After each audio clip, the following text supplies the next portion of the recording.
So yeah, it's going down in here. Hold on, let's go outside. It's fucking loud.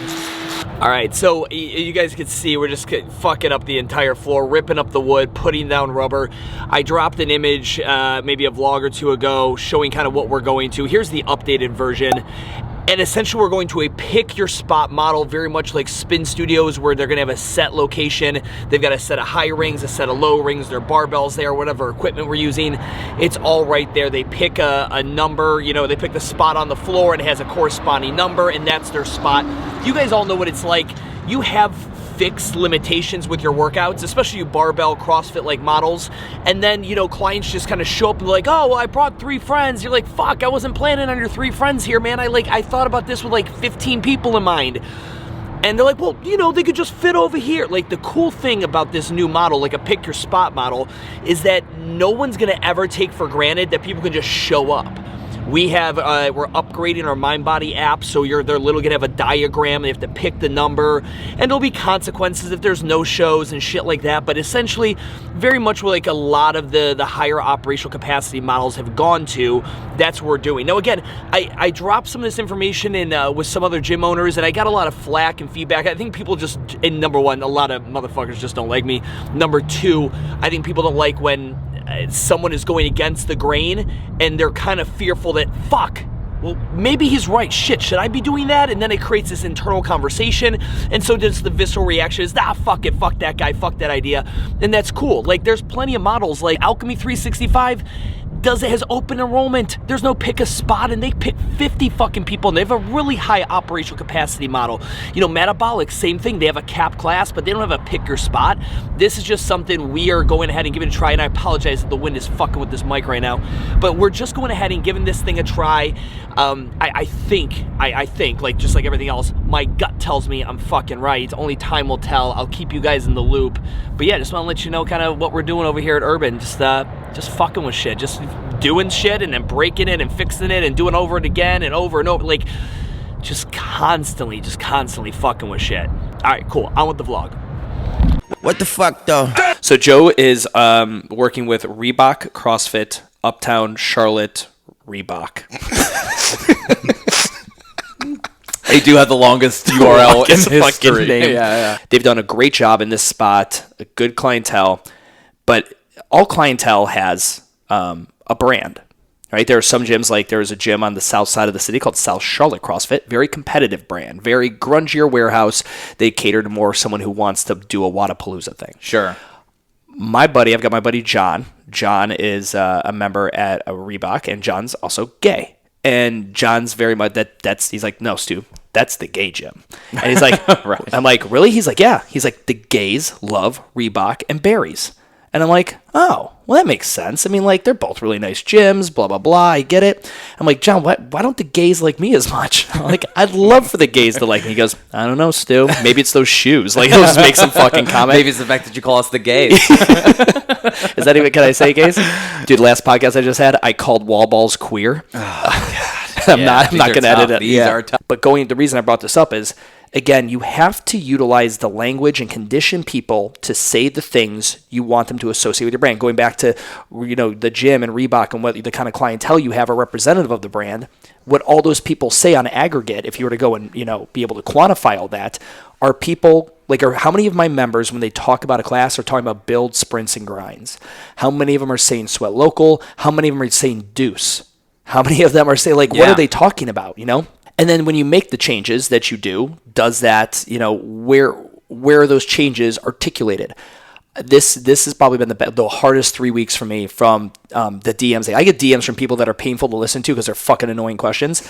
I've got more DMs, people like, man, I fucked up. I should have gone to your Self-Made Summit. I should have booked a call. I've been watching you from afar, and I did what I thought was your playbook. And I rebranded. We have lost over 60 members out of 250.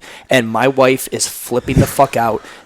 And again, because there wasn't any kind of conditioning, there wasn't a timeline, there was no patience. People looked digitally, thought they knew what was happening, and they have no idea. Like a bunch of assumptions. Yeah. So like we're I made this Instagram video the other day that we're getting rid of. I've got all these 50-inch barbells. We're replacing all the barbells to a 50-inch model so we can fit 24 people in a class. We've been selling out these classes at 20 people. very consistently. Even the classes that we haven't typically sold out. And I need to fit 4 more people, and there will be a good start. And so me and Deuce are rearranging. I got the floor being all ripped out on Monday. We're shutting the gym down on Monday, ripping out the wooden platforms, all rubbers going in there. And then a vinyl company's coming in, and we're upgrading the app with MindBody. You are literally going to pick your spot. You will, Joe, book your spot. Yeah, you'll pick a spot, book your spot. It's going to be really cool. And I see people watching Urban Movement from far, and I see them copying or doing this. And I again, it's the outfit thing. I use Gentry. He's a black buddy of mine. Gentry looks dope in outfits that I will not look dope in. He's just black. He just pulls it off really fucking well. Sure. He's way more fly than I am. He has swagger. I can't wear the same shit. Why does everyone look and think that, oh my God, that phrase is so neato and nifty? If I use that phrase, I'm going to be neato and nifty too. Right. I try to understand it, and I get it. I don't know whether it's laziness. I don't know if it's just ignorance. I thought that's how business worked. You just came up with a cool saying. If Dell had come up with the phrase "think different," they would be the fucking marketing leader. And Right. No, that's not how it fucking works. What's up? Happy MLK Day, which was essentially yesterday, but whatever. Hope you had a great one. Hope you were closed. You got some time off. You do whatever the fuck it is people do on Martin Luther King Day. I was here at my gym, Urban Movement. We had a complete floor remodel, which I'll show you some clips from. We also got a bunch of some new gear that we're gonna be adding and switching over to increase operational capacity. But mainly for this vlog, I wanna jam with you guys how our personal sales process here at Urban Movement has shifted from a PT first model to a straight to class model. I wanna talk about the logistics behind it. While I'm still a huge PT first fan, it just wasn't a good fit for what I'm doing here with the Urban Movement. This is going to be kind of the biggest element of the sales portion of my one-day business seminar I'm doing in Boston on February 22nd. There'll be a link in the comments. It's on the fucking bio on my Instagram. If you're anywhere in the Boston area, drop the $300, stop being a cheap fuck, and come out. This is essentially what I'm going to be talking about when it comes to thinking about whether doing a PT first model or a straight to class model from a sales structure is going to be right for you. But before all that bullshit, let's talk about these bars. So these barbells are all in. We're getting 24 in total, just coming in different shipments. And essentially what we're doing with these is we're replacing our current barbell. So most of you guys realize that the average barbell most of you microgym models run with is this 7-foot bar. Julie, what's 7 times 12? 84, is it 80? Whatever, 84, 82-ish, whatever that is, that's what you guys typically run with. Since then, we have got rid of all those standard 7-foot barbells, and we went ahead and we went and got these. These are anywhere from 70 inches to 74, depending on the company. But we went with these guys, right? So this is I believe this one here is 70 inches or 74 inches, I don't know which, and they're a GetRx product, but essentially, again, just, much slower or much smaller, short little collars. You can fit about 275-ish pounds on them, and that was great. But here's what we're going to now. And this is the barbell we're going with now. This is a 60-inch, aka 5-foot barbell. You can see the size difference, but this is what we're going to increase operational capacity. For my model, you guys know we don't drop barbells from overhead. We're not doing complex lifts. And I just looked at how much waste, when someone grabs a barbell, how much wasted metal was being taken up in my gym and in my model, where every fucking square inch is gonna count, especially if I wanna replicate this for a microgym owner, someone to franchise it. This is an imperative thing. So all these barbells are being fucking sold, or already sold or spoken for already.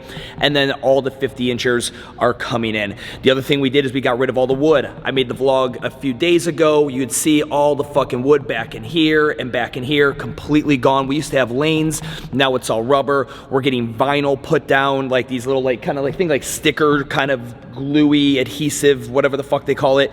And it's going to mark your set spot with the set number. We're going to a pick your spot application with our app, where people will register for a certain spot, like a spin studio, all that good shit. So anyway, a lot of you guys, I've had a lot of people, they heard I was switching the barbell to a 50-inch version, and they're fucking, DMing me dude, what the fuck? I saw you, you said 72-inch version, so I got the 72, and now you're switching up. Fuck off. Be a big boy, make your own decisions. Don't buy shit because I'm buying it. And for most CrossFit gyms, I'm not gonna lie, I think that 50 or 70-inch barbell is a good utilization of space. But if you're doing like snatches and overhead squats and all that bullshit, your customers are not going to be happy with that choice. So for a lot of you CrossFit models, it's probably not applicable anyway. Alrighty, so I feel like I've been breaking some hearts recently with the news, and it's not really news, just you guys only, consume this stuff digitally through little pieces of content and podcast and whatever it may be. But a lot of you guys have recently come to learn that Urban Movement, my gym, no longer does a PT first method. And I think you feel like I've done a gym launch bait and switch on you, where I talked about the PT first model for so fucking long, and now all of a sudden I don't actually do it myself. Right? There's this belief out there that if I give you some advice, it means I have to be doing it too. I did the PT first model for a very long time. I come from personal training, global gym background, right? Like anything personal training wise, I feel pretty confident in my ability to guide you towards the light.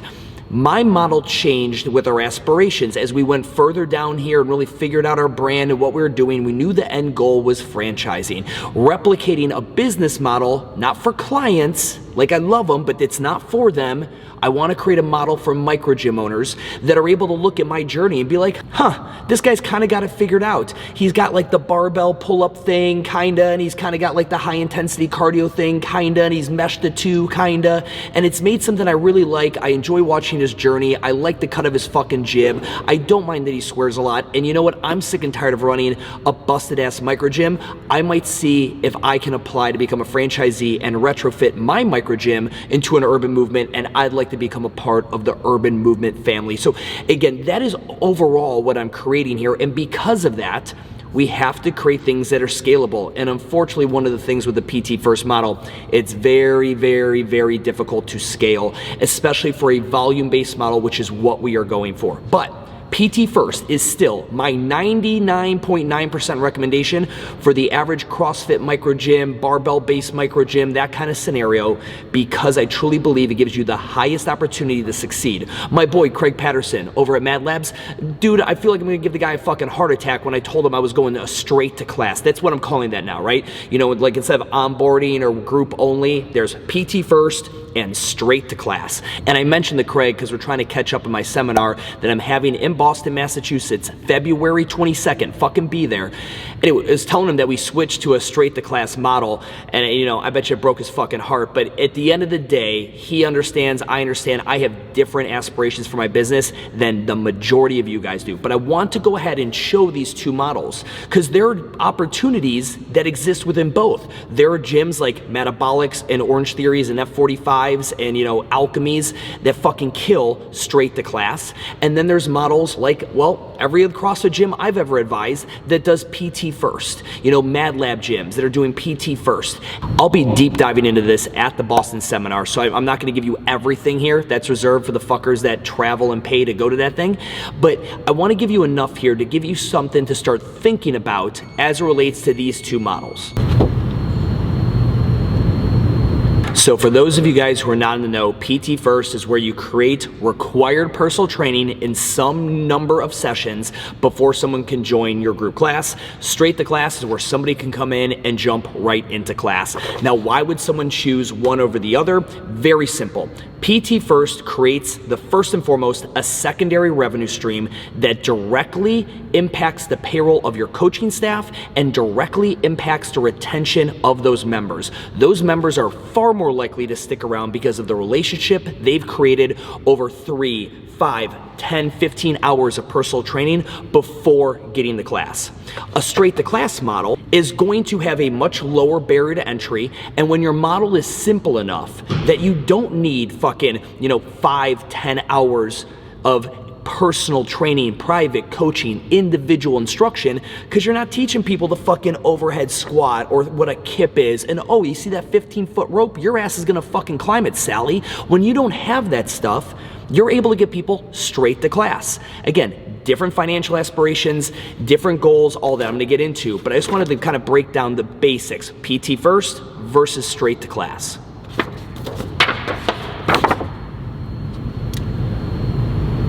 All right, so a few things here I wanna make sure to jam on. Number one, the increase of point of sale cash when dealing with the PT First model is probably the most impressive and best part about it.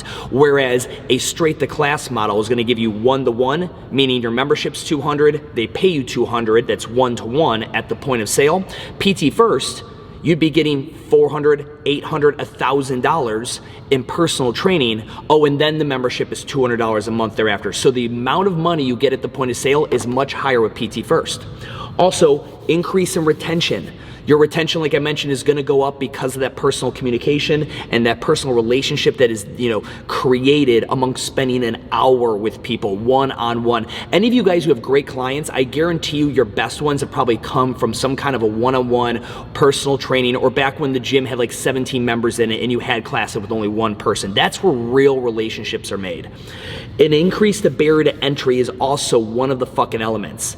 You are going to have a higher barrier to entry. It's fucking price. I always recommend that you should be closing 80% of those PT First sales, because the 20% that say no, the no is because they can't afford it, or maybe they're just not on board. But you will have an increased barrier to entry, obviously being money. And then there's also an increase in HR and workflow. You need way more logistics, and I go over this in Microgym University. I'll also be addressing this at the seminar in Boston on February 22nd. You're going to need crazy strong logistics and HR workflow to make PT First happen. You're going to have classes going on. You're going to be having personal training sessions going on. You're going to be having consults for the future personal training sessions going on. You're going to need people to follow up and schedule. There's just a lot more that goes into it. You can't be, a shitty two-man shop with no operational workflow and think you're going to make PT First work. And then square footage. Square footage, it is key. You guys know how fucking big I am on this whole square footage thing, right? It's why I've done everything I've done back here is to increase my operational capacity. Personal training first makes it difficult when you're on a tight operational capacity budget, when square footage is rare, when space is at a premium. You're going to have a hard time making PT 1, 2, or 3 sessions happen at 5:30 p.m. when you have a 5:30 p.m. class that's packed, and the equipment and the space and all that kind of stuff. So there are some pros and cons to each, and I'm not going to deep dive into them here, but let's also go ahead and take a look at the straight to class model and what the pros and cons are there.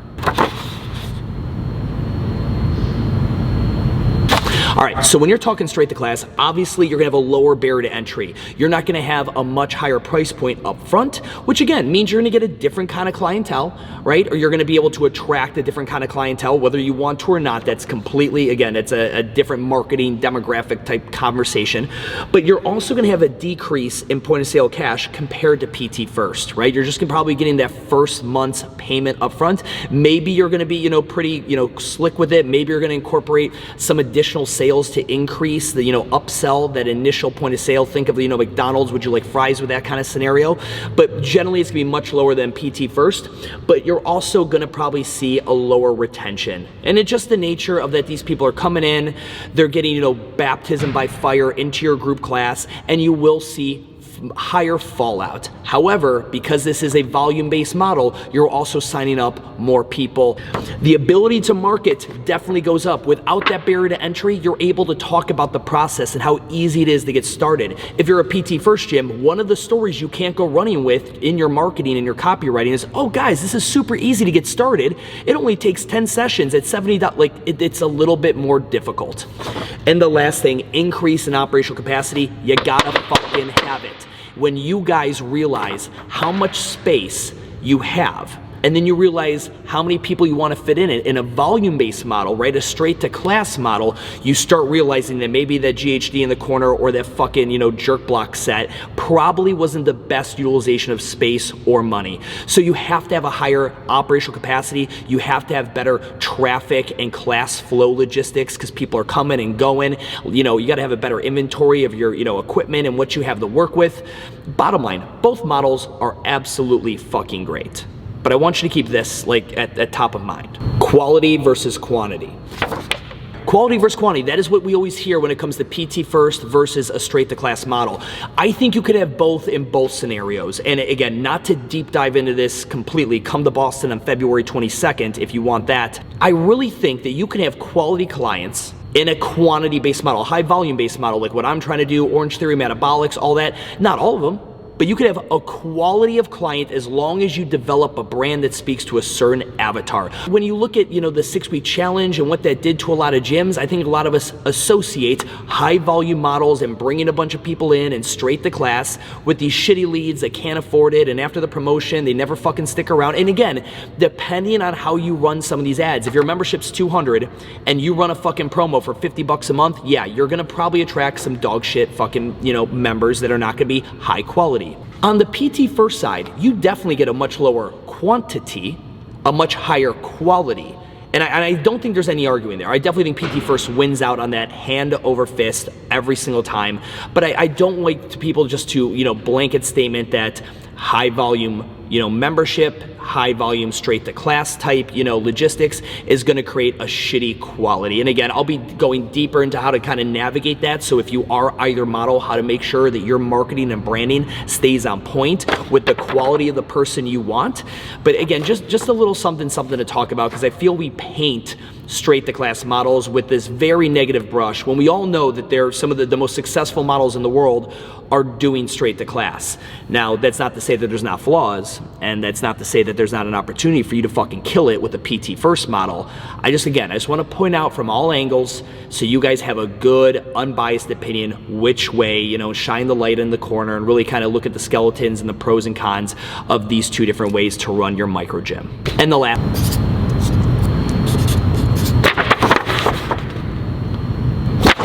Get to this seminar. If you're anywhere in that tri-state northeast, like short plane ride, you know, 5-hour drive, get to it. It's $300, $300 fucking dollars, and I'm gonna fucking melt your face for 6 hours. No fucking lunch break, 12 p.m. to 6 p.m. It is at Burning by Ray, an amazing micro gym model with an amazing brand presence. You guys will be able to steal so many good ideas from what Ray has put together.